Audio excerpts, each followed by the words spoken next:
For all you Groundhoppers out there, this podcast is for you.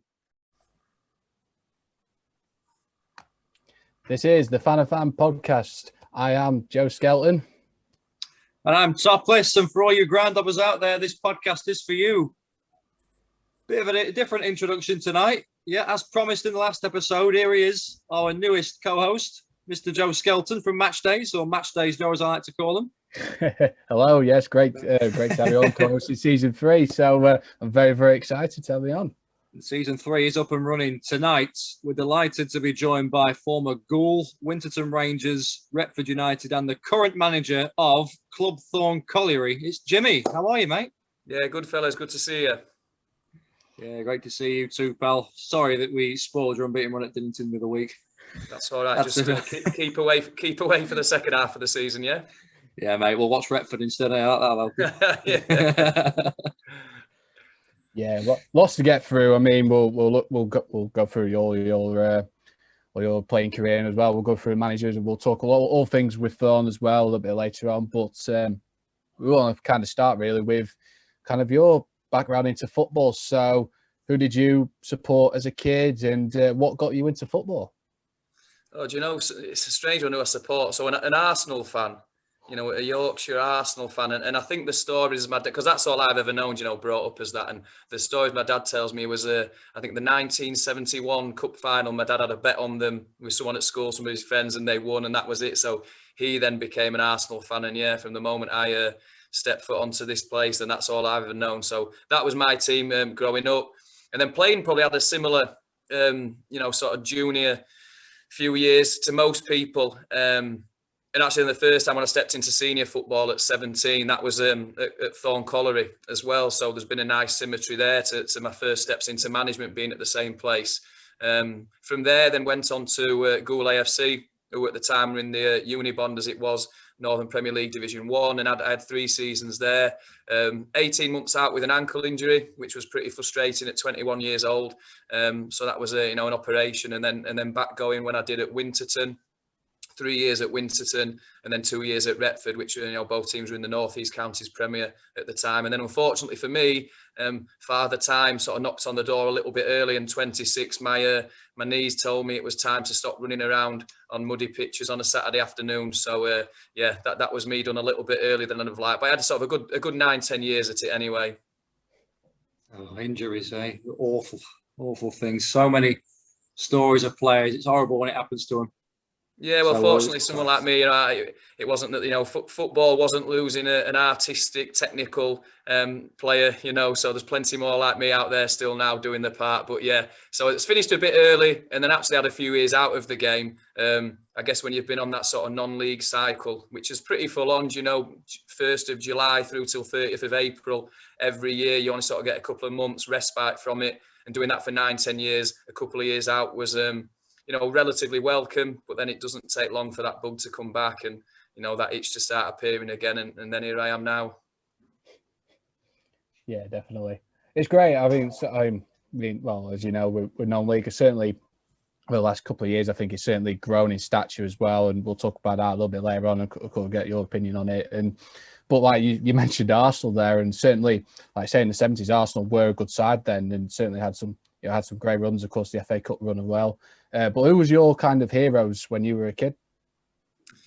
Well, I was pretty blessed, and I guess that's why I'm so despondent now with where Arsenal are at, you know, because I was spoilt through my main early years as a fan. It was the late 90s, early 2000s, you know, the back end of the Tony Adams era into the Thierry Henry era. So those kind of players for me, you know, your Patrick Vieira types. Me ended up being a sort of central midfielder myself, that kind of player.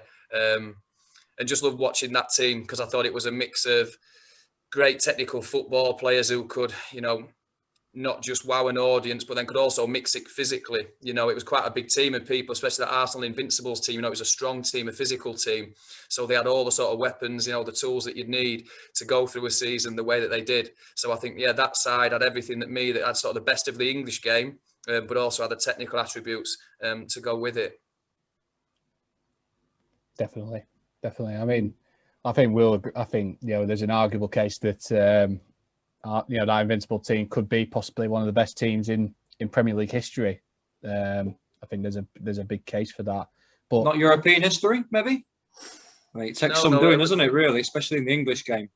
But that team, they should have won the Champions League, shouldn't they? Really, I think. Yeah, the famous year where they sort of slipped up at home to Chelsea, and then I think it was the year that Mourinho actually went with Porto and made his name for himself as well. That was the time when that's the one that I think. In fact, I actually went to him when we got to the final, and we played Barcelona in Paris, and I went across to Paris for the couple of days, and the day itself was one of the best days of my life until Henrik Larsson, I think it was, had other ideas, and then it was a pretty quiet trip home, on the next morning on the ferry. But that's my background in who I support. You're actually in the ground. You got a ticket? No, there's a group I was with did have a ticket. So we had some Arsenal season ticket holders who we went out there with, and we were hoping we might get one, because you just never know on those away days if you can land on one, if you're willing to pay the price. But yeah, we were unlucky not to. So we spent a lot of time around the stadium. Then when the ticket holders went in, we just found the nearest Irish bar and had a real good tear up in there for a few hours. Irish bars, they never disappoint, do they? Yeah. So let's touch on that then. So what was it like then during the day? What was the atmosphere like in the city? Like the big Europeans' biggest club prize. Here it is. What's it like during the daytime? Just unbelievable, and especially I think, not having it in this country as well, because usually if it was at Wembley, I mean, I actually had tickets this year for the Euros final. I was actually in the ground for that one, but I think it was a slightly different atmosphere. And actually being, going on, overseas for the game, even though it's only sort of across the water, it was great. The public in Paris was so welcome. It was all set up with the fan zones and everything like that. And then just that feeling as you'll stagger down from one street to another, and you'll see one group of Arsenal fans, and you'll just catch another Arsenal shirt over there. And, you've got maybe 10, 15, 20,000 of you, and you feel like brothers and sisters that day. Every time you bump into an Arsenal fan, you feel like you've known them all your life. Great experience. And, that's saying, shame we didn't quite get the result, which would have topped it off, but still good memories from the whole day. Oh, that sounds fantastic. I can remember in World Cup 2006, I was in Mallorca, and England just beaten Ecuador. And everybody, like you say about the brothers and sisters thing, I can remember getting a horse carriage on the way back to the hotel. And we saw these guys, family with England shirts, and I'm going, it does be like that, doesn't it? Yeah. It's a lovely feeling. But I can remember that game really well. I remember the referee not being the best. He sent off Jens Lehmann, didn't he, for that? Was it Eto that he took down? Eto was played through. Lehmann's brought him down. Now, the lateral law is a red card. But Ludovic Julie just put it in the back of the net. And I can remember Andy Gray saying, "What deal? Get on with the game." I can remember it. Honestly, I can remember these things. And he's right. Why don't you just play the advantage? And obviously, we'll never know what would have happened. Yeah, I think that's you still weigh that one up. Would Arsenal have been, would the keeper just been better almost conceding the goal? You go 1-0 down, but you've got 11 players on the pitch as opposed to down to 10 for that long against sort of Barcelona. We're really starting to come to the fore through that period. But like you said, we'll never know, will we? And 2-1 in the history books to Barcelona is what it will remain. Because you took the league as well, because Sol Campbell scored the header. Sol Campbell, yeah, big Sol scored, I think, from an Henry free kick. And then Henry had a couple of chances as well to even maybe get another one. But you could sort of feel it coming. And I think when they brought Henrik Larsson, and I remember that sort of felt the turning point, and the pressure was building, and didn't quite hold out. Yeah. Man.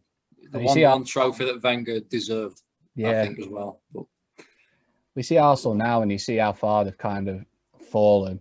And you see, I think it's weird. You look at things what's happening with Aubameyang and stuff like that, and certainly the recruitment side of it, they probably should be a bit better. But we'll get your opinion as well with Mikel Arteta. Is he the right man to take Arsenal forward?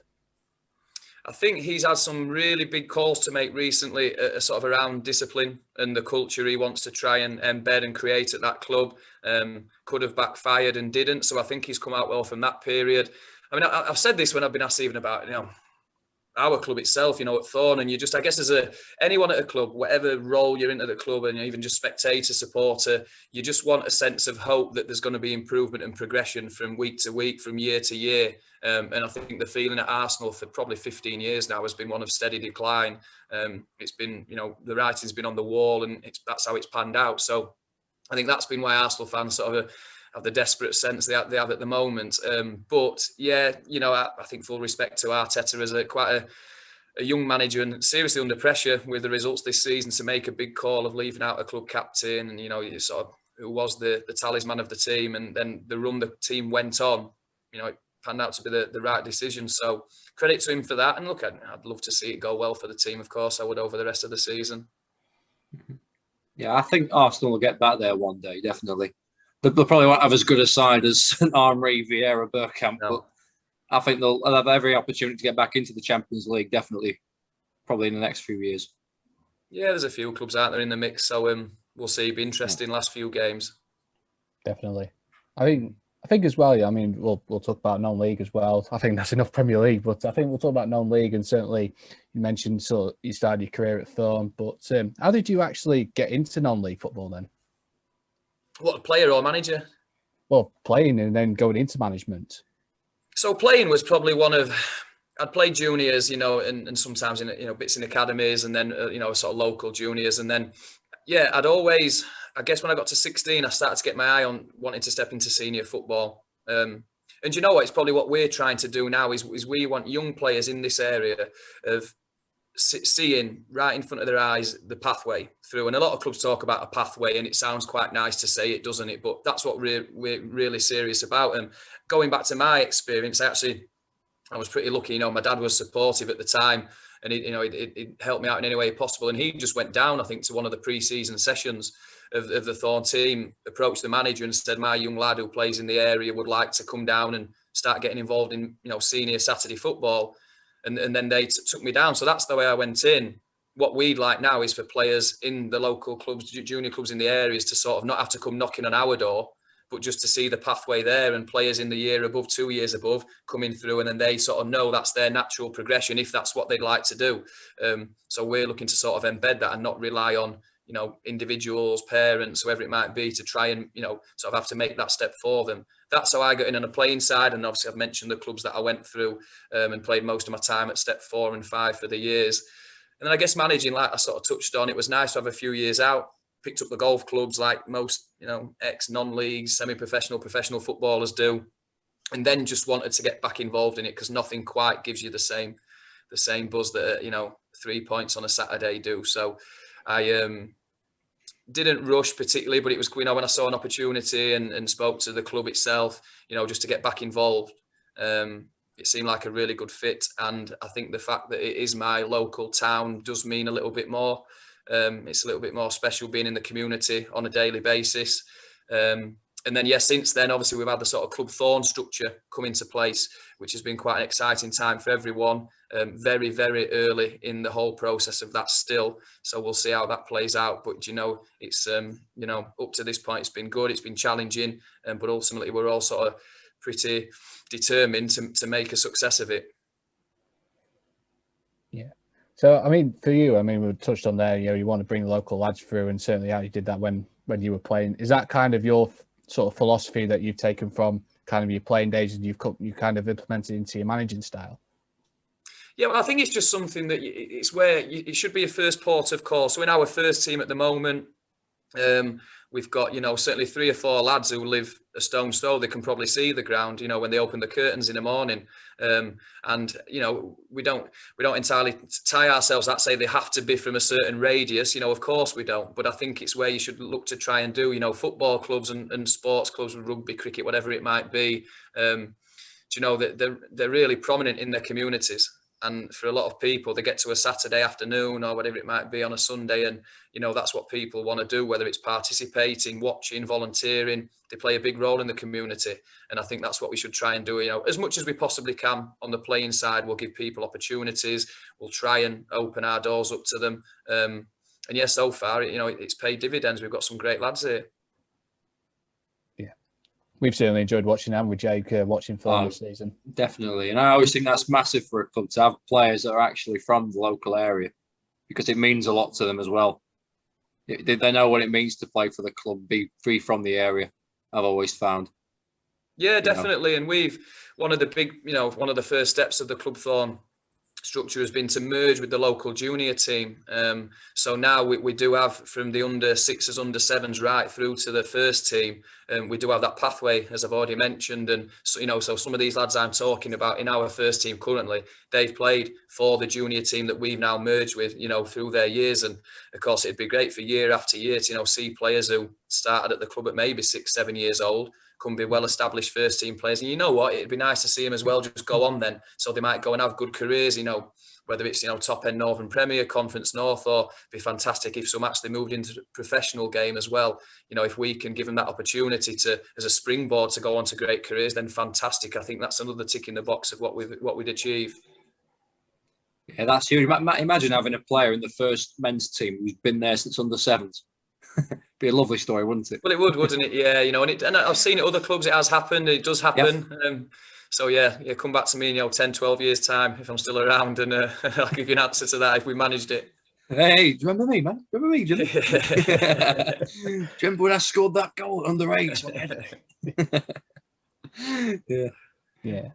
Because there's a few that I've certainly as well. With Ivan Fortune West that plays for you, and I think he's a tremendous talent, and I think he'll go. I think he's one of those players. I think he'll go on and can play higher. And I think there's a lot of some of your players. I think will go on and could play at step 6, maybe even step 5. Certainly with Thorne. I think the way that the idea has come about. Certainly, well, me and Jacob certainly enjoyed watching you, and we enjoyed coming down to the Thorne back in July and watching that pre-season game against Glasshoughton.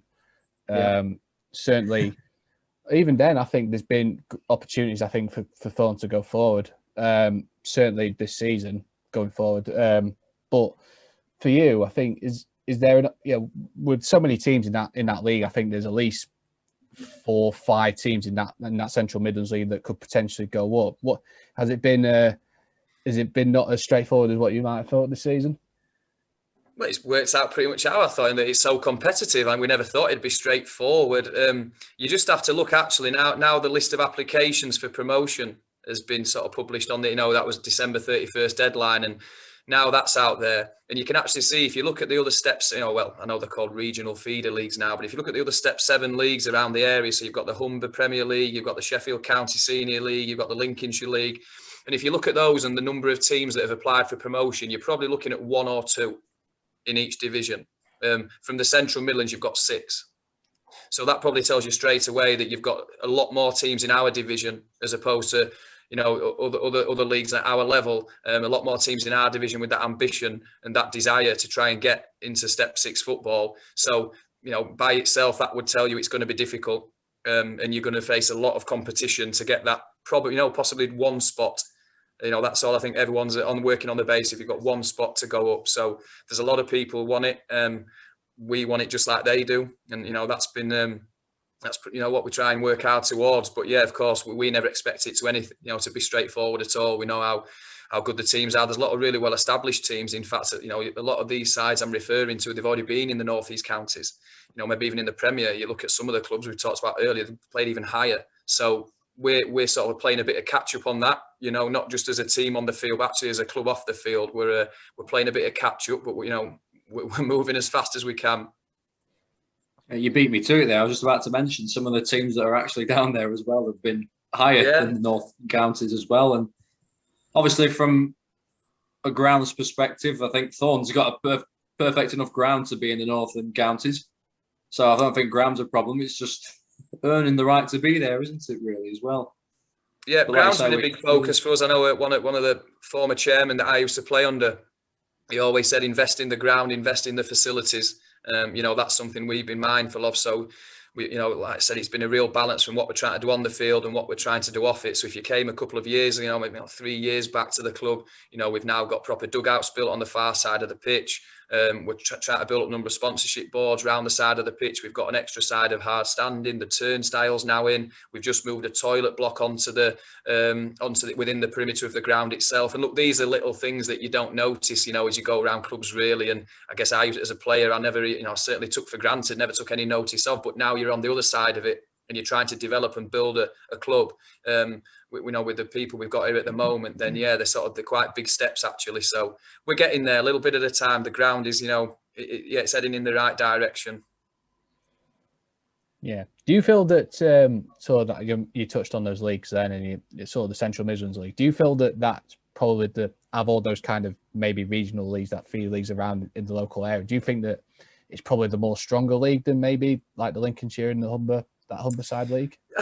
Yeah, I don't know, because obviously, you have to go and play in each one to get, do a full season, each one to get an idea of it. But certainly, I think if you look at in pre-season, if you look at the results a lot of the teams have, and I know it's only pre-season, so you get some strange results anyway, but if you just generally look at the wider pattern of it, a lot of the teams in this division, certainly a lot of those teams who've applied for promotion as such, when they've played against step 6 or even step 5 teams, they've done well. They've either beaten them or had very close games. And that sort of probably demonstrates the strength to it. So I wouldn't like to sort of just, say that, oh yeah, it's the strongest one. But I'd imagine it'll be up there. It'll be as competitive and sort of the depth to it as well. So it's not just one or two teams who are really firing on all cylinders. Like I say, you're looking at probably 5, 6, 7 teams who could compete in the northeast counties. And then to be honest, this year I've been in the year, in the league now, 3 seasons. And even other sides in there, other teams might look at this and think this comment, it really is competitive. Even recently with some of the games, every single game you've got to work so hard for 3 points. Every single game, and we do not take one for granted. And if there was any danger of that at the start of the season, I think within the first 5, 6 games, we quickly realised that wasn't going to be the case. And all the teams can hold their own. They're competitive. And yeah, you've got 90 minutes where you're going to have to give absolutely everything if you want to achieve, ultimately what you do by 5 o'clock. 100%. I couldn't agree more with that. I think certainly I've seen a lot of the teams in that Central Midlands League, and Jake, you're the same as well. I think there's been so many good teams. Like we saw Claycross, didn't we, a couple of weeks ago, and they looked a very strong outfit there. We've seen, I remember, I went to your Harworth game back in September, and that was an excellent game of football. Harworth are a good side, and I think at 2-0, I remember I said it in my video. I said, at 2-0, you cruising, and that goal just sparked a comeback for them. And then I just felt that you just had that little bit of extra quality to actually win the game. So I think sometimes upgrade teams like that just have that little bit of extra, don't they, just to get over the line and get that, turn a draw into a win or a loss into a draw, don't they?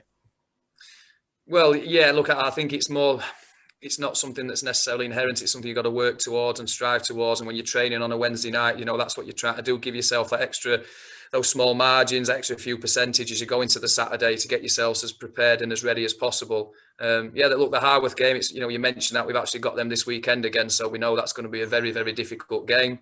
I hope it's not as dramatic as that one. I'm sure as a neutral, you absolutely loved it. Great footage to show on, on your streams and things. But as a manager, that really went through the ringer that night. It'll probably be another good one on Saturday. We always seem to have good games with Harworth. They're good. Again, when I talk about well-established and well-run clubs, they're certainly one of them. Really well set up club, some good people there. So yeah, that'll be a good one this weekend. You need to visit that, Jay, don't you? Harworth. I do, mate. Yeah. Obviously, I think they'll be at home this time. You was at the away game. Yeah. So, but yeah, I'll definitely keep my eye for that ground, definitely. But it'll be another tricky one. But then again, they all are, aren't they? There's no walkovers. No, exactly. I mean, speaking of grounds for you as a player there, James, what's kind of like the best ground that you visited as a player, and also as well as a manager, certainly when you've been into that coaching side? Sure, this is not a competitive match, but probably 11 years old, I was lucky to go and play on Highbury. Do you know the former Arsenal ground? Yeah, I managed to get down. In fact, it was the day after Arsenal won the league title at home, I think in '98, the famous Tony Adams volley, and we went down there on the Monday. So the street was just covered still in beer cans and bottles and everything. And I was 11 or something like that. And actually had the day playing on the Highbury pitch. So that'd be certainly the most memorable. In terms of competitive, playing senior football, one that stands in my memory was my senior debut for Goole. So I'd made the jump from Thorne in the league they're in now up to Northern Premier Division 1, and we actually played Fleetwood. you look obviously where Fleetwood are now, and at the time they were just early in their journey of sort of getting the wheels rolling. And we played there, and I played right back, and we won 1-0. We got absolutely battered, but we somehow won 1-0. So, that one's sort of sticking in the memory when a few years later, look at Fleetwood now, with certainly a well-embedded Football League team. And that was my league debut, just managing to cling on to a gritty 1-0 win away there, which is also called Highbury, the ground was as well. What did the ground look like back then? I mean, it looks really nice. Absolutely nothing like it does now. Yeah, it was a proper non-league ground at the time. I guess like most of them. So yeah, nothing like it does now, and they've gone so far in a short time. Wow, Fleetwood Town, it's incredible. Well, yeah, people tend to, because everyone because look at the Jamie Vardy, they played for Fleetwood, and of course he had a big move to Leicester after that. And I think the guy who owns Fleetwood, I think he won 45 million on the Euro Millions, and that's how he built that big stand. Yeah, good club. And you look at what they've done. I mean, so many promotions, and obviously, if you've got a few quid, it does possibly help, but it's not as simple as that. So, there's a lot more work and effort and skill actually goes into it as well. So full credit to them what they've achieved. Yeah. I think what you find as well with a lot of the sort of non-league teams who get a lot of money. Look at Billy Ricky, for example, who tried to throw tons of money at a club and it doesn't work out. I think you're right. I think you've got to invest in the right way. And like you say, you mentioned it before about, you've got to get the infrastructure right and then, build a team there. Because one thing you can do then, you can track better players by the infrastructure and say, look, this is what you'll be playing on. This is how we run the club. I think as long as you do those basics, I think you'll attract, better players to the club, I think. Yeah, and there's been some, sort of high-profile examples recently in non-league where teams have been successful on the pitch and they've moved fast up through the leagues, but the infrastructure and size around it hasn't kept pace with that, and then you get the imbalance. You don't have that supporter base that underneath it, and sort of the success on the pitch can outgrow and outrun the growth off of the pitch. So you need to get, certainly both of them need to come hand in hand, and that's what we're trying to do down here. Yeah, 100%. Well, as well, from a player's perspective and also from a coaching perspective, what was kind of the most difficult ground that you visited? Which kind of ground did you kind of least likely to play at? Look, do a lot of non-league grounds, and I think this is the attraction and appeal of a lot of Groundhoppers, is that they're not the most aesthetically pleasing things, are they? They don't look fantastic, and ours is no exception to that. Parts of it maybe look nice. We've got a lovely shiny roof now on the stand, stand that's nearly 100 years old. But yeah, they take a lot of upkeep and a lot of TLC, these non-league grounds. So I think there's probably a fair few that you don't turn up at necessarily, licking your lips. But one that sticks again in the memory, the first one when I was involved with Thorne on the management coaching side, and it was in the County Cup, the West Riding County Cup. So we got on the minibus, and we don't often travel on minibuses to away games, but we did for this one. It was somewhere over in Huddersfield, Halifax way, and we put the postcode in, and the postcode took us to a pub. So I'm thinking, well, this is wrong. It's obviously not. We're not playing at a pub. So we get out, and the landlord says, "Oh, you get changed downstairs, lads." And straight away I'm thinking, "Oh no, what's going off? We're getting changed in a pub." I'm not used to this. This is not like. So anyway, the lads get changed. Then you're back on the bus to travel 5 miles to the ground, to the pitch itself.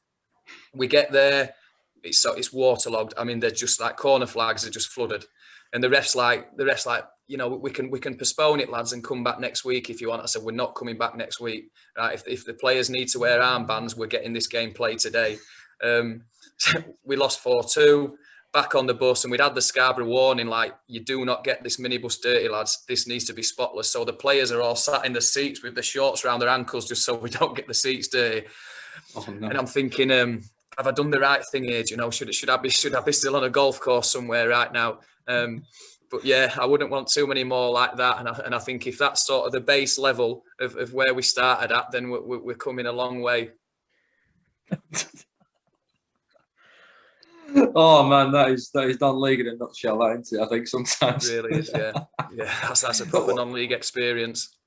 Where was that ground then? So Huddersfield, somewhere where, I mean, look, the team were good, and the team had some players in there who had played previously when I was, still playing myself in North East Counties Premier. So, I think one of the lads who played had even won the North East Counties Premier. So the team were good.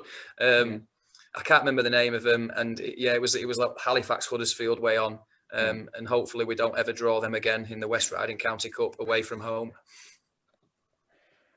Did the ground have a stand, or was the field waterlogged? No stand.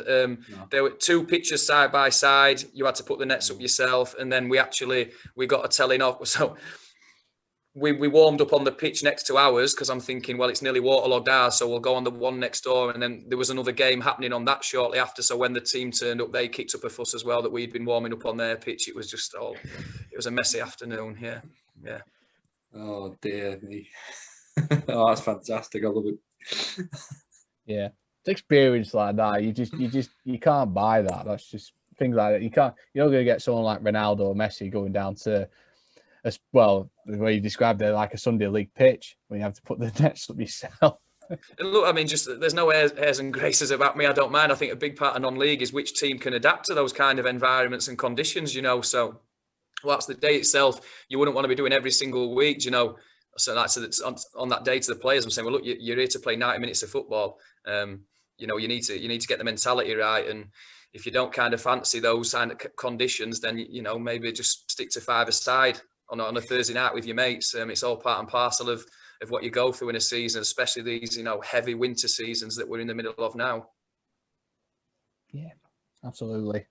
And so I think from a perspective as well, I think it kind of, when you look back on those days, especially when with Thorne, if you to go up and go well and do well in Northern Counties, you look back on those days and go, this is where the journey begins, and look how far we've gone now, and we're being really competitive at step 5, step 6, and we're doing really well. So I think when you look back on those days, I think it's a journey, isn't it?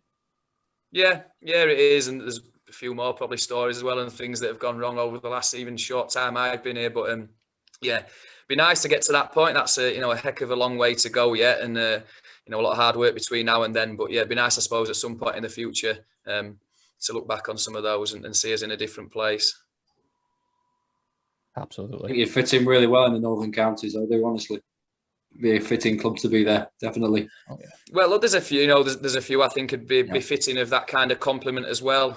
We try. One of the things we've set out to do, no matter whatever league we're competing in, is just to run the club as professional as possible. So I think the players here, I know you've sort of mentioned, Joe, about how they maybe could go play at other clubs, but I don't think they'd get a different experience. I don't think they'd get a better experience in terms of the organisation, the support they get, the training they get, the preparation for games.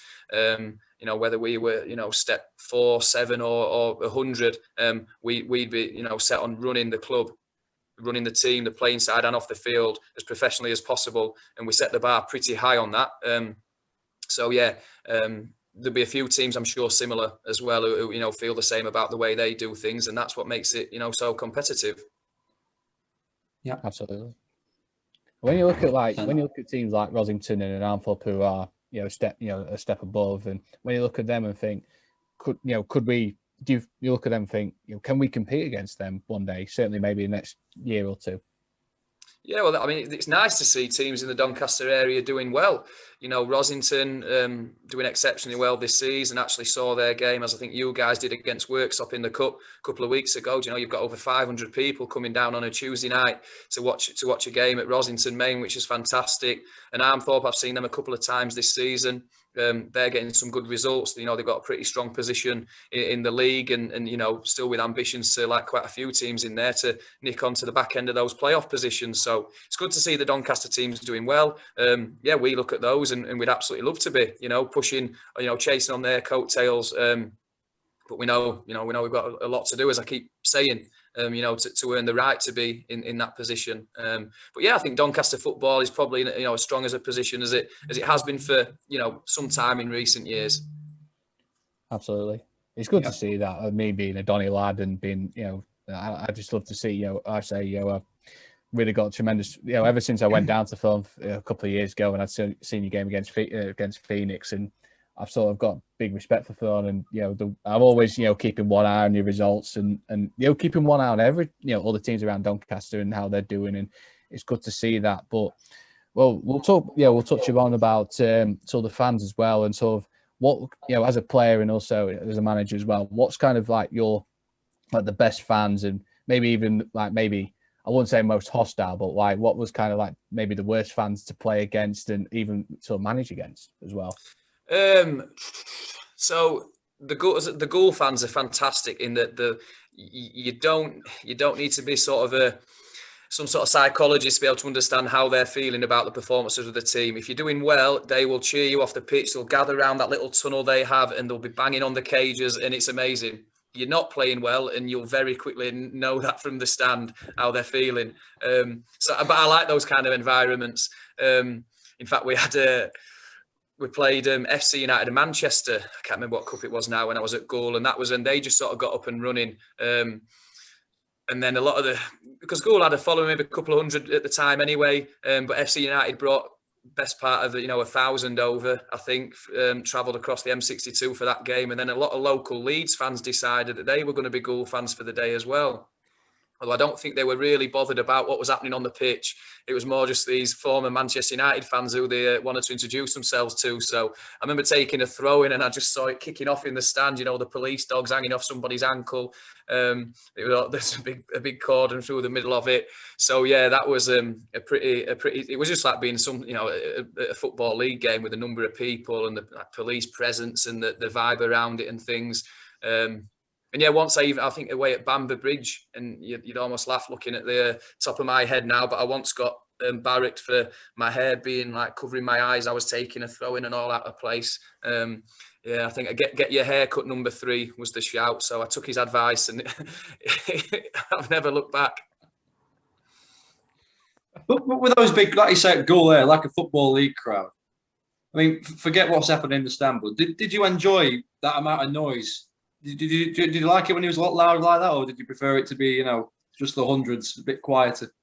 No, I mean, it never bothered me. I think, that's a pressure or nerves playing in front of a crowd. Never bothered me in the slightest. I'd always have the nerves before a game, and it was more just an anticipation, So whether it was, 5 people or 500, 1,000 people watching, my sort of approach and how I felt towards that was never any different. But I think certainly, you can feel it at times, and, just the noise in the crowd. And even, I mean, I mentioned this last Saturday. I mean, I think we had just less than 100 at Thorne. But there was a moment where it was 2-1. The game was pretty tight. And then our midfielder broke through in the last minute. And you can hear sort of the 50, 60, 70 cheering him through. And then the moment he goes to strike the ball, there's just that eerie silence that falls upon it, and then the ball hits the back of the net and the noise goes again. And you notice those things, and, your times in that by 10 from instead of 100, you've got 1,000. And yeah, it's one of the buzzers from playing football and being involved in sport, definitely. That's good. I mean, have you seen sort of maybe over the last, with COVID permitted as well, but have you seen kind of Thorne's attendance go up, and how good to see that, not only, you being a local lad from Thorne, but also seeing it as a manager as well? Yeah, I mean, it definitely has. So, and this is true. My very first home game when I was involved at Thorne, again, probably 2.5 years back before we got the Club Thorne thing up and running. In fact, it might have been Phoenix at home again. We're actually playing. And I'd done my bit sort of before with the other manager at the time, and I'd done my bit before kick-off. Walked out onto the pitch as the players are waiting in the pavilion for the referee and the other team. And I walked into the ground. I'm walking across the pitch to the dugout, and there was nobody in there. No one. It's like 5-3. No one in the crowd, in the ground anywhere. And then by sort of half time, there's maybe 12, 15 people you could see on the other side. So pretty desperate numbers. I think people had lost a bit of interest, a bit of hope in it. It had been kind of derelict for so long. And then now, to be getting, and it's not massive numbers, but, to be getting 70, 80, breaking over 100 a few times, it's good to see that people are engaging with it a little bit again, wanting to come and support the club, and they want to go and spend the time on a weekend watching us play. So yeah, it's nice. And again, like I mentioned there, you've seen 500 at Rosington. Wouldn't it be great if the numbers could continue to grow for all the teams? Yeah, look at teams like Hallam. I remember them saying they've had that 2,600 in the last 3 games, and they tweeted that they'd been happy with that in a season a few years ago. Yeah, I think a lot of that's off the back of COVID. So, there was that time when you could go to watch a non-league game, but you couldn't go to watch your professional clubs. And I think a lot there actually saw, it's probably, they had maybe a stereotype in their head of what it might be like non-league football. And it's not the most beautiful thing on the eye, but actually, the passion's the same and the excitement of it can be certainly the same. And I think that prolonged effect has carried on now as we're sort of moving into the period we're in. Yeah, non-league for me, it's everything you get in the Football League, plus the community feel, plus the thank you for being there. Yeah. From the club officials. It's lovely. A chance to meet the players. Yeah. I know a few people say that similar thing. You can spend good money following the professional teams and, you never sort of get close to players. Whereas you come to non-league environments and you can actually feel part of the club on your very first visit. And I know that's one of the attractions that a lot of people, feel, and that's why they come. I remember someone telling me once, I think it might have been our last guest, Bill Burford. He said before lockdown, he knew so many people who've not missed a West Brom game in so long. Then lockdown hit, never went again. Yeah. Come to non-league. Yeah. I mean, that's what it's done to people. It certainly has. I think, you look at, the one thing that kind of over the last, 2 years that kind of happened, certainly when, I've gone to see Thorne and that. And the good thing about that is, it's making me want to go back, which I think is even better. And I think even when I first went, when I first went there over, just over 2 years ago, I certainly had that great, kind of vibe that, this club is, the community, this club, I want this club to grow. And one day, it could be, like say, get over the 100, get over 100 fans, and certainly, hopefully, you get fans saying, telling other people, we need to go and watch Thorne. So I think the good thing is I think the positive thing about, the lockdowns and the COVID is that, like you say, fans are going to watch non-league, probably not teams that they probably wouldn't have done in maybe 2 or 3 years before that. They've actually gone and watched their local side for maybe the first time, and they probably enjoyed that. I think that's definitely the case. Has happened, so many clubs, and the community thing is important. I know we mentioned that, but certainly it's something. And again, a lot of clubs they'll say it because it's a nice soundbite. We're a community club. We want to have a positive impact in the community. But that's been one of the when we sat down at our very first Club Thorne board meeting. And that's one of the things we identified as, well, what would we class as success? And, we've tried to do that. So, through last summer, we ran a men's health program for anyone in the community to come and play football just down at the ground on Wednesday evenings. We've been involved a couple of times with in the school holidays, for young children coming down playing football through a funded program where they get a hot meal as well. And I just think, the football club, and even at such a low level that we might be at the moment, and clubs like ourselves can still have a positive impact in the community. And we try our best to not just say it, but actually go and do it. Absolutely. And I think the good thing about that is you see kind of less and less that from the bigger teams, certainly with Donny Rovers, for example, they don't do as much as what they used to do, which, if they want fans to go and watch them again and certainly try and get the crowds up, things like that, community, certainly going to the local schools and stuff like that. I think that's probably the most important thing. And I think with Thorne, I think you're doing things in the right way, that you're bringing everyone together, and also you're trying to bring a fan base as well together. So I think the good thing about that is you're doing everything right, and I've got massive respect for that. Yeah, obviously, any football club, it'll be results drawing. So like fans or spectators, they'll be, if the club are winning, the team winning, everything will be hunky dory and happy, and if not, then it's maybe got swings the opposite way. But I think no matter what, they're going strong. So yeah, it's something we continue to value, and we'll try to keep pushing on with. Definitely.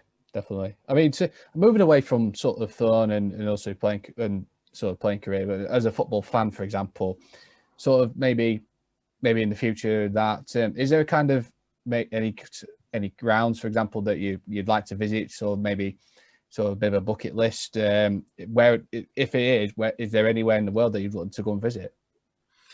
Do you know, there's probably not that many. I've been to quite a few in this country, the big stadiums as well. And to go to the Euros final this year was a pretty cool experience itself, But actually, I think if there was one, it'd be to go to, to South America, to the Maracanã, I just think there's something about Brazilian football, which, you know, through the decades and the generations, has always had that glamour, you know, glamorous feel to it, and that glow that people are attracted to. You know, when there's a World Cup on, okay, you want to watch England, but then the second team you want to see playing is Brazil. When's their fixture? And yeah, if if there's one ground, one stadium, it'd be to go and watch Brazil playing the Maracanã, certainly. That's a great The Brazilian League. The Brazilian League ought to be so much better than it is, shouldn't it, really, I think. But all the players come to Europe, don't they? Yeah, they do. Yeah, they get attracted to the money, don't they? Eventful, the games, if you ever watch them, you know, there's plenty of, you know, enough incident to talk about. But yeah, the league itself, the players I don't think they hang around long enough, do they? They get brought over to here. No. I agree. I think I remember it being at Brazil, the World Cup, you know, 2014, albeit, you know, some of the games were at night. I remember watching England-Italy game at like midnight and having parents next door and, you know, having to cheer quietly when Sturridge scored the equaliser. But I think, Brazil, I totally agree with you. There's so many amazing stadiums around there. You want to come off. Same with going to maybe that, you know, the big, was it Copa Libertadores, the big kind of South Copa American Libertadores, yeah. That's it, yeah. Just go and visit someone like a River Plate or a Boca Juniors. I think that'd be an absolute fantastic trip. Yeah. What a time that'd be. And obviously the fan base are a lot crazier than ours. Yeah, that's what I was referring to. Yeah, if I was going to watch that game, I think I'd just keep myself well back from events and be very much a neutral. I'd be sitting on the fence on that game. Yeah, we've all seen that story. What happened with River Plate Boca Juniors in that final that year? Yeah. Oh, dear. Yeah. But again, the passion sometimes boils over. But I mean, there's some cracking grounds over there that we saw in the World Cup. Yeah, absolutely. I think when you look back on that, and I was just thinking then, you think about American, I think of Brazilian football, there's only kind of one player you think of, and that's Pele. Yeah. And what he had, you know, the impact he had on Brazilian football is amazing. Like we were at Garforth the other week and we saw, and you know, Socrates being, you know, playing one game. Looking back on that, it's just, you know, it's crazy to think. Yeah, he turned up in West Yorkshire playing for them. It's absolutely astonishing. But getting back to non-league football and, you know, sort of looking at it as a whole, how would you kind of maybe sum up the experience for non-league football as a whole from start to finish, from a playing perspective, a managerial perspective, but also from a fan perspective as well?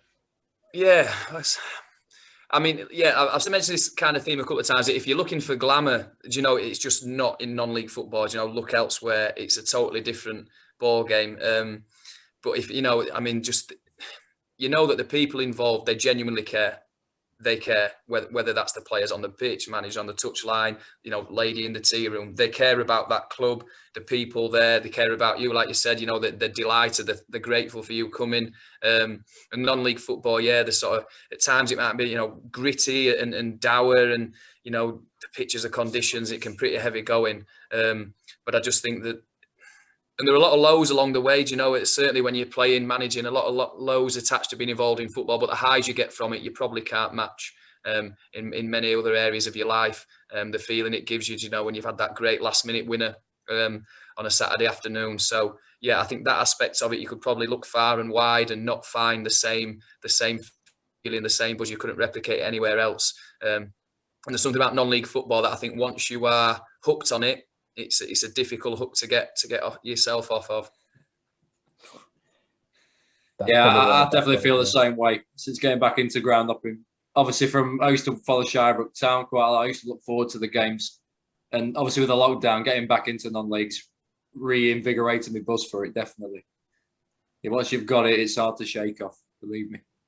It is, and some people might, you know, they might not understand it, and but I just think certainly, as we mentioned, with the numbers turning up at other places, the attendances, it's now it's becoming more and more popular. And even people like yourselves doing this kind of thing, it just raises the profile of it, promotes, you know, that, not the sport, because of course it's football, but actually just that part of the sport. It's not all about the Premier League and the Sky Sports and those kind of things. You know, it gives these clubs, you know, an opportunity to show the good work that they're doing. again, then the people see that, and then they can actually, they get a better idea of what non-league football is about, what the teams and the individuals involved are trying to do. And I think that's another thing that's pulling more and more people in. Absolutely. And certainly I think, and when I first started the channel, going on 4 years now, and certainly in other perspectives is that when I visit clubs, certainly, step 5, step 6 and step 7, one thing I want to do, and the main goal for me is to try and raise that profile of that club, give it some exposure, and show the world what this club is about, and try and hopefully bring some more fans around. So I agree with you there. Non-league is certainly, I think you kind of summed it up perfectly there. It's gritty, but the good thing is that that people are coming back. I certainly, for me, I've always been Rovers through and through, but certainly I started to get more when I was at university, and I think even coming back now and actually visiting Rosington and Althorp and New and Harworth and all these clubs, around here, I think it's a great sense of there's so many great community clubs. I just wish people would take notice a bit more. Yeah, but like we said, I think they are, and just even these little, like things like this yourselves are doing when you go to the games, and I mean, I'm sure the number of views you get from games, you can see that people they're watching, they're seeing, and even if that leads to an extra 2 people coming to that particular ground next Saturday, to a club that might be an extra £4 or £6 or £8, and then people who might want to come again for instead of 1 game, they come for the next 2, 3, 4, and that's ultimately how clubs do grow. And it's so important, so you guys are doing a good job on that front, and long may it continue. Absolutely. Thank you. We'll go on, Jake. You had a question. Thank you for that, mate. That's very, very kind. That was all. Yeah. But yeah, talk about your manager. We'll talk about managing now as well. You've been at Thorne now a few years now, and certainly, how would you kind of describe your kind of philosophy of how you want to manage the club and manage players, sort of managing them?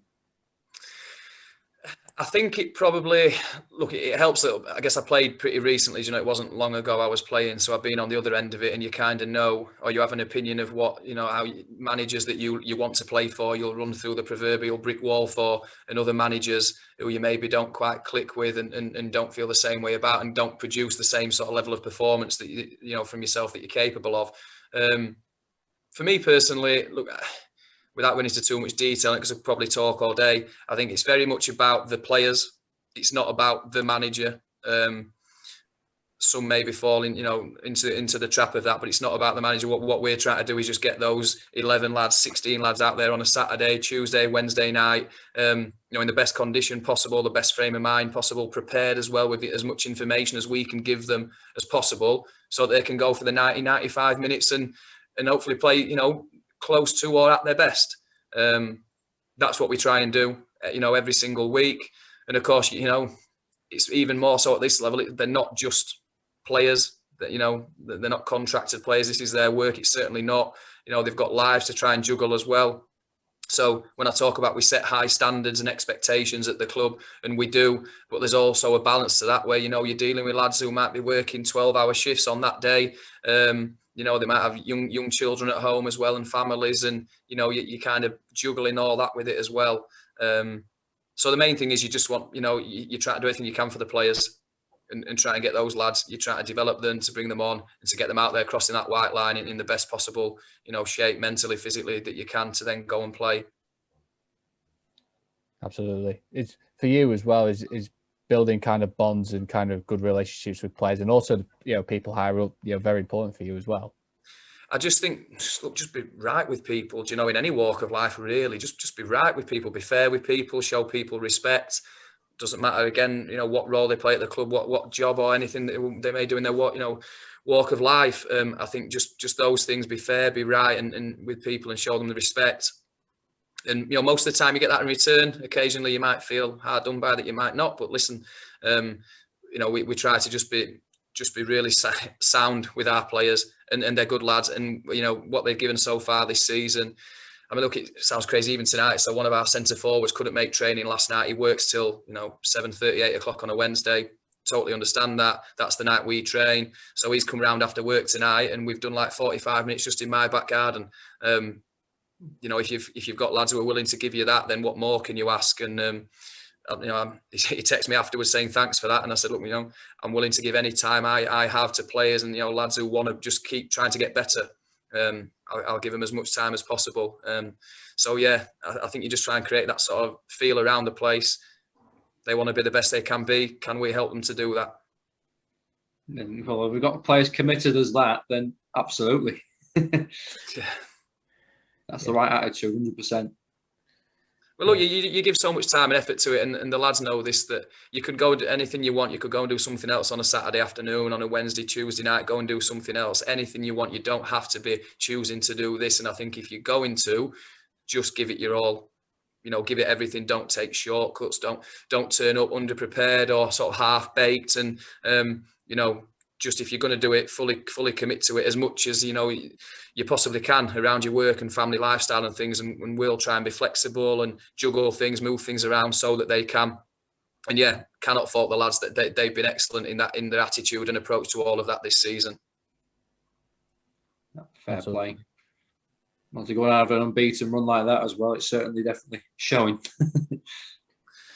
Yeah, well, you know, that was, you know, it's a good start. But like I keep saying to him, you know, it's performances. So you can play a game and, you know, you might win a game 3-4-0, but you don't think you play particularly well. And then you might, you know, squeeze a game 1-0, but you think you've been exceptional and the lads have done everything that was asked and planned for.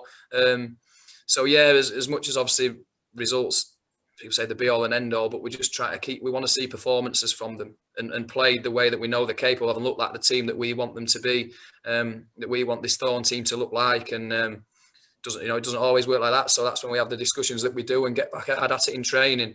But generally, you know, can't fault them. They're just really focused on trying to win the next game. And that's all. It's a cliche, really boring cliche. Sorry, fellas, but it is. Honestly, just win the next game. That's all we talk about.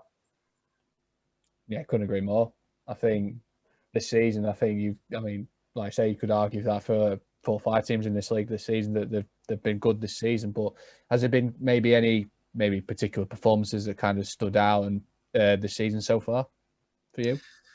I mean, I just like the first day of this season, we had Newark at home, and obviously that Newark at the moment at the top of the league. And I think we had an idea coming into the season.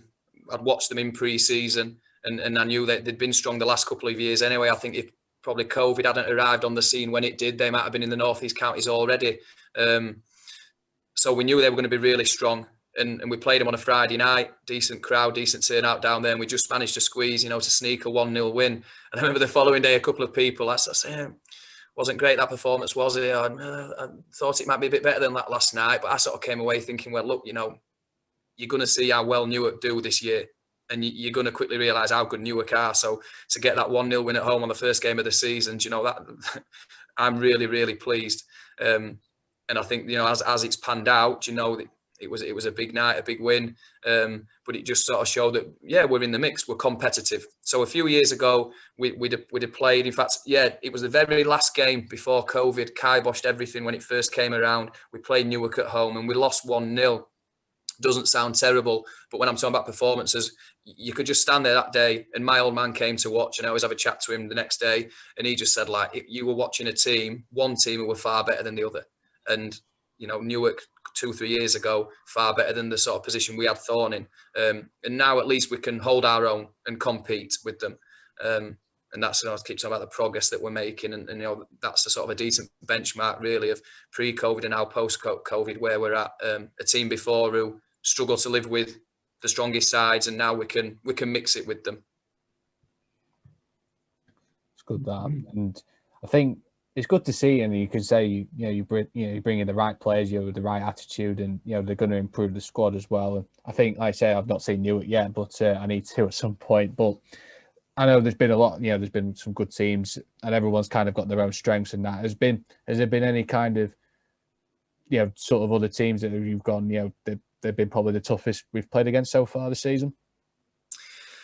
Do you know, it sort of touched on it earlier, but like some of the most difficult games for us have been like the ones where we've played, and I would never use this phrase because I don't look at the league table whatsoever, but, you know, teams who would be further down the league table and have given us such difficult games and have deserved to probably beat us or get a point from us, and some of them have, you know, got a point from us as well, and rightly so.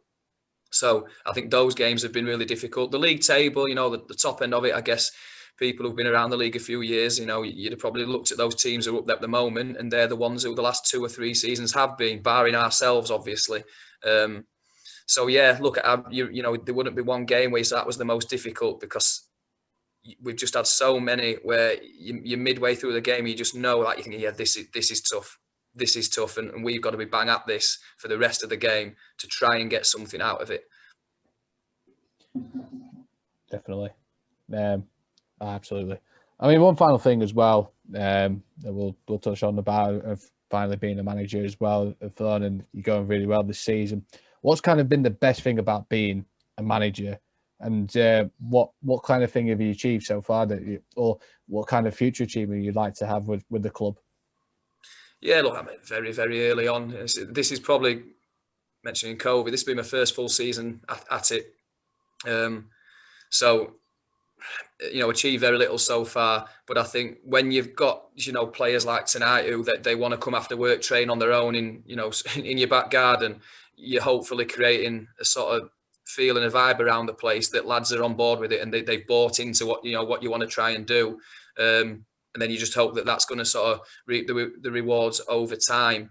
And we're pretty lucky that, you know, I guess any football manager, whether you're at a club with 60,000 attendance every week or a club with 20 people coming, you've got the opportunity to try and give those people, you know, a bit of a good feeling on a Saturday afternoon. They go on a Saturday night, and I know we've got a group of fellas who come now and really old school. They meet up at the gate at 2:30. They walk in together, sit in the same seats in the stand every week, and then they leave, you know, together again at sort of 5 o'clock. And I just love that feeling, and it's really traditional, isn't it? Old school football, Saturday afternoons, you know. And again, if we can, you know, put on a good performance, get 3 points, then those fellas walk home with a decent conversation and a good feeling for the night. So yeah, we're pretty lucky in that sense. We'll keep trying. We'll start this Saturday, see if we can do something again. Most definitely, and hopefully when Saturday comes 3 p.m. That's it. Yeah. Yes. Yeah. Anything more, Jay, you want to ask? I just want to ask you about Wintertime Rangers. Now, me and Joe went there back in pre-season. Lovely ground. When did you play for them? 12 years ago ish now, 2009 sort of time, 2010. And a really good club, you know. In fact, we just joined them after I think they'd won the North East Counties Premier, but they hadn't applied for promotion. And we went there, and I mean, listen, the pitch was absolutely immaculate. The fellas who looked after it, they were on it every single day. Quite funny in pre-season. So we used to get some really good friendlies. Hull City and Scunthorpe had come down, and they'd send a full first team. So Hull were in the Premier League, and, you know, you had lads like Kevin Kilban, George Boateng, Giovanni up front and stuff, just signed from Man City. Dean Windass? No, Big Dean wasn't there. Yeah, I'd probably have a black eye to show for it if he did. But obviously, so we were at home at Winterton, and you always had to give them the home dressing room. Absolutely fine. We were in the away dressing room, but then they were allowed to warm up on the pitch, but we weren't. So Hull City and Scunthorpe were warming up on the pitch, and we just had to walk around the back of the stand onto the little strip of grass around there because we weren't allowed on it. But the pitch, like, immaculate, and, you know, just to turn up there and play your football on that every week, you could go to professional football grounds and not have the same quality surface. So yeah, that was a good few years. Really enjoyed it there. Absolutely. Yeah, and Redford United. When did you play for them? Yeah, so that was just following on from that. So manager from Winterton moved across to Redford, and obviously, you know, I was captain underneath Rich, and in fact, Rich is involved with us now. He's the director of football at Thorne. Quality fella, knows his football inside out, and just a good guy to sort of play for and play under and be alongside, work alongside. So we went to Redford. And again, they just won the league the year before too, North East Counties Prem. So we had this big, like, hoodoo of we'd go to teams who just won the league. And I mean, how do you top that? So we always were competitive. You know, we were like top 6, top 4 in the North East Counties Prem. some good years as well when Farsley Celtic had dropped down into it. So, they'd just been in the conference a couple of years before, sort of changed the name, dropped down a few leagues, and they were really, really good. We played them in the League Cup final. So, yeah, couple of good years at Redford. And I think the big one that I've always loved at Redford is the fan base. They've got a great supporters club. The people down there, even now, when we played them earlier in the season, they're so welcoming. You see the same old faces. And yeah, I mean, we would love to replicate a sort of supporter base like that at Thorns. People who they're down there with the paintbrushes, in the summer, making sure everything's pristine. Again, they're raising funds to help the clubs, buying new lawn mowers, whatever it might be. And, those kind of people really are the life club of your the lifeblood of your non-league, semi-professional clubs and things. So yeah, that's what sticks in my mind from there. Some great people. Yeah. I mean, it's a shame that they've fallen from where they used to be, because they were at one point step 3, weren't they, for 2 seasons, I believe, playing the likes of FC United Manchester in that sort of standard. To go down, was it 3 in a row they went down? Or I think there was a little bit more to it as well than that, but yeah, it was a pretty steep fall. I mean, when we were there, it was step 5. In North East Counties Prem, we finished 4th one year, just below a couple of really good sides. I think Scarborough won the league one year as well, and they're obviously flying now. So yeah, when we were there, it was competitive at the top end of it, and then they've slid away since, but they're certainly on the way back. And it's this is what I'm saying about just well-run, well-established clubs. You go down there, and I know Step 7 in some parts of the country's got a reputation for being like one man and his dog on a park pitch, and you go to these places and like it's the facilities, the setup's really good, and a lot of clubs like that. No, so I mean, you weren't there when the downfall happened. No, it wasn't my fault. No. No. I mean, you weren't there. No. I mean, I don't know what the reason for the downfall was. Was it the usual chairman money situation? Yeah, you hear plenty of rumours, don't you, on the non-league grapevines. I played against them when they were. So when I was at Gould, we used to play against them quite a lot, and they actually won the Evo Stick Division 1 twice in a row. And again, I don't know if they didn't apply or something to go up or didn't pass the ground grading, but I'm sure they won it twice in a row. And that's when they had a really good team, people like Neil Harvey up front, Mickey Godber up front as well. And then they moved up, the following season. So I played against them sort of on the way up and then up playing for them, I guess, on the way down. Hopefully I didn't contribute to that too significantly. Well, it's strange though. You look at Redford now. You've got 2 clubs. You have got one that's in Northern Counties. You got one that's in your league as well. And it's interesting to see how Redford FC have kind of moved up, and Redford United have sort of gone into step 7. Is it? You'd probably think maybe one day we might get a Redford derby again. Do you think that'll be kind of very highly competitive and a little bit hostile as well? I mean, it will certainly be well attended, when they played before in the Central Midlands, like massive turnout. And this is way before the crazy numbers that we're seeing now of people over 1,000 coming to games, and they did that night. So yeah, if they, whenever they both play against each other next, I'm sure it'll be the same again. Big turnout, big crowds down there, a lot of players involved at, some of the teams, and then that attracts plenty as well. So yeah, look good. And this, going back to Groundhoppers, it's those kind of games as well that neutrals want to go and watch, isn't it? Those kind of things that have a little bit more meaning to them as well. Yeah, definitely. Yeah. Do you try and ground hop when you can, when fun are not playing, or when I'm out watching a lot? It's not ground hopping, collecting pin badges as such. It's more just sort of like, I'm out either watching teams in our league, or just might be 1 or 2 players I want to have a look at for further down the line. So yeah, I'd say most weeks I'm out at a game. We've now, so this year we've got our under-21 side as well up and running, who play midweek. So I try to get to the vast majority of their games, home or away. Look at the young lads we've got coming through. So yeah, I'm certainly out. We train on a Wednesday, and then probably Tuesday I'm definitely out at another game somewhere else. Yeah. Yeah, definitely.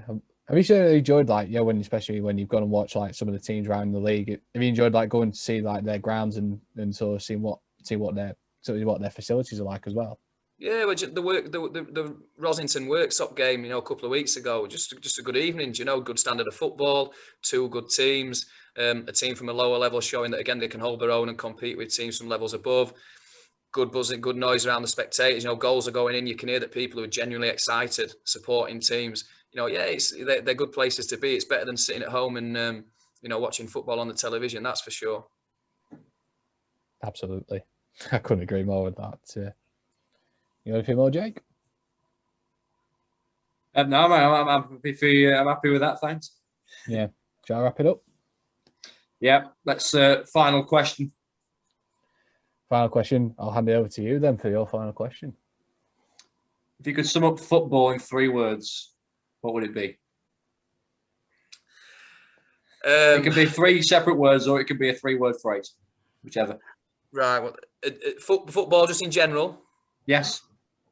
So addictive, and just it's on you all the time, on your brain, just totally addictive. More so when you're managing players, it's easy to switch off, isn't it? So addictive, passionate, gives you feelings that nothing else does. Just exciting. That's 3 points. I mean, it's only 3 points, but my goodness, I can't think of anything else that makes me feel as happy as that. Addictive is one that we've not actually had before. Passionate and exciting, we've had a few times. I think passionate is probably our most used. But no, addictive, not one that people tend to use. But I definitely agree with you. Yeah, 100%. So, yes, I think that's it, isn't it? Yeah. Yeah, that's been brilliant, mate. Thank you very much for your time, and all the best for the season with Thorne. It'd be fitting, definitely, to see you in the northern counties, and like I say, all the best. And I think it's probably best that we stay away. If one team loses, that means that you go up. We'll go to that game, won't we, Joe? Yeah. Is that Newark Town must win or Thorne go up? Well, we're off to Newark, aren't we? Yes, we are. Absolutely. Yeah, just watch from afar, fellas, from now on. But yeah, no, listen, thank you. It's been good talking to you. Thanks for your time. Keep up the good work you're doing as well to promote all the non-league clubs in the area. And I'm sure I'll catch up with you again soon. Thank you very much, mate. Yeah, this has been the FANA Fan Podcast. I've been Joe Skelton. And I've been Topliss. We'll see you in the next one. Boom. Boom.